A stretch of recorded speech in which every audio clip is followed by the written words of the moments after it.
Hazard Unit at work.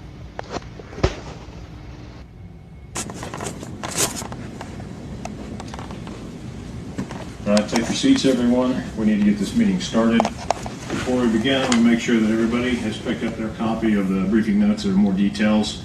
I'm going to give you the outline.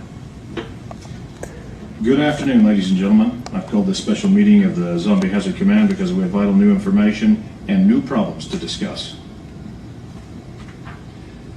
Go through some security. Bear with me a moment. All right, first, a little housekeeping. National Security Order 21Z, it passed. Our operational authority is supreme. Use it. Now back to the topic at hand.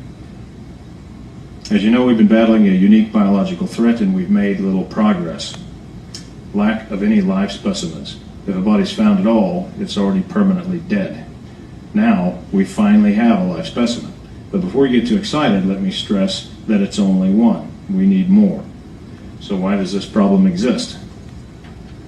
Well, the reason for problem number one is problem number two. We have an unknown assailant or assailants.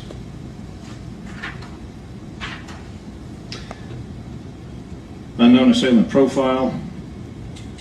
We have no leads as to the identity of the assailant. Ballistics are untraceable. That's not exactly true. We do know at least most of the time they're using Z-Max ammunition. Weapons in use are 9mm, .45 caliber, and edged weapons. Probable gender, male. Body type, they're strong, muscular, athletic. They're well armed and well trained with munitions. They have a possible military or police background, and they're probably skilled in a variety of martial arts to include hand-to-hand combat. If you're on scene, look for someone fitting this profile. Apprehend if possible, eliminate if necessary. For you jokers out there, I know this describes everyone on the Z teams, so know your team members. Problem number three, identification of infectious agent. Here's where it gets interesting.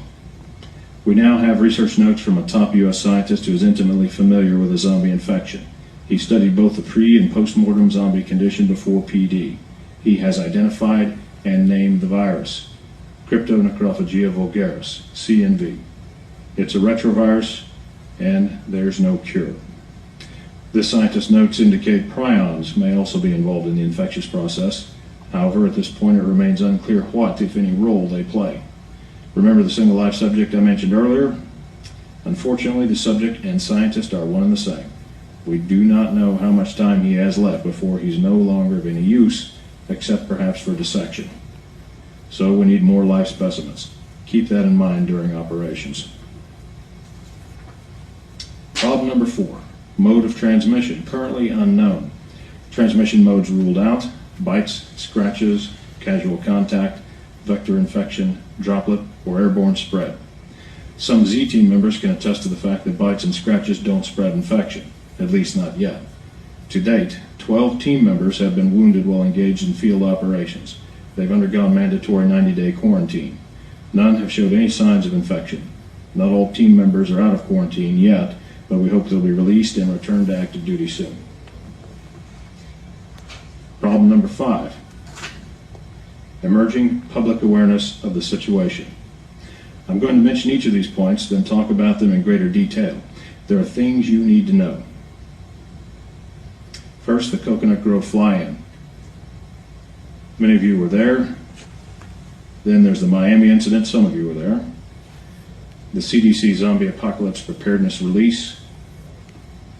DHS released a fake zombie preparedness story. Then there's the recent purchases of large quantities of ammunition. About the Coconut Grove fly-in, Z Teams 1, 2, and 3 cleaned down a zombie cell. That got a lot of public attention. Our cover story was that this was an urban assault exercise in preparation for the upcoming UN meeting. For now, our cover story is holding, but one got away. That led to the Miami incident. That should never have happened. About the Miami incident. Some of you were there. Our cover story was bath salts. That was blown when the autopsy results were leaked. There were no bath salts present. We're still dealing with the fallout, and we're investigating the leak. the CDC Zombie Apocalypse Preparedness release that was sent out against our wishes. Then they changed their story. This brought even more attention to it than if they'd just left it alone.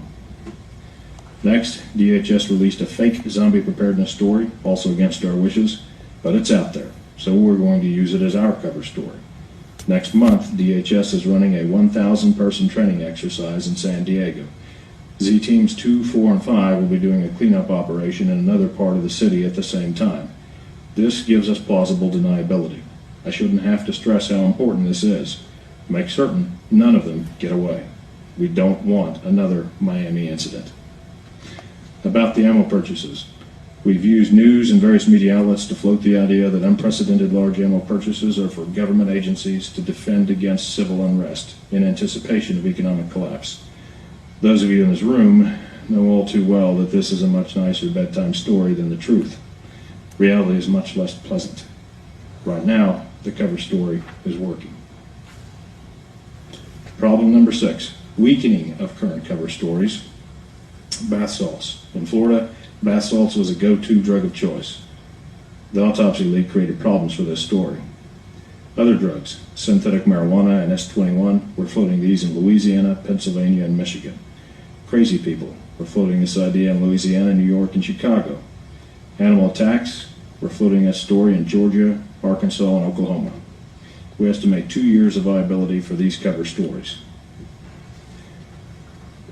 Finally, problem number 7, public distribution of full disclosure of current operations. Some brainiac has lined up all the recent events and past history like beads on a string.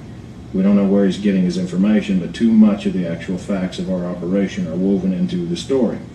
It's not coincidence. He's getting his information somewhere. The story is Dr. Eve Zombie Killer. It's presented as a fictional novel.